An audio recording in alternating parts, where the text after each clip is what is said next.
Ataga 28 ming so'm chiqdi. Zo'ra. Mana chiroyligini qaranglar. Ataga 28 ming so'm qizlarjonlar. Sifati shunaqa zo'r.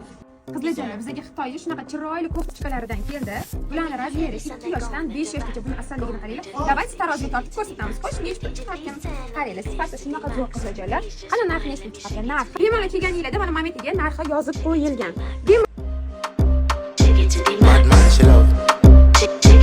Madman, chill out. Chill out, Madman, chill out. Kelinglar, 5 yoshlikni ham tortib ko'ramiz. Xitoy jimpiri 5 yoshli esa ataga 52 ming so'm chiqadi. Turishini qaranglar, buni asalligini qizlar. Sifatiga gap bo'lishi mumkin emas. Kelinglar, shu modelni ham taroziga tortib ko'rsatamiz. Narxi ataga 29 ming. Chiqalar ham teng ham. Angurkalar o'g'il qizlarga ham teng. Qani narxi nechta ekan? Narxi 37 ming so'm. Buni kilosi bilasizlarmi nech pul? Kilosi 159 ming ekan qizlarjonlar. Arzonligini ko'rmasam, lekin bizda tovarlar juda ham tez tugab qoladi. O'shaning uchun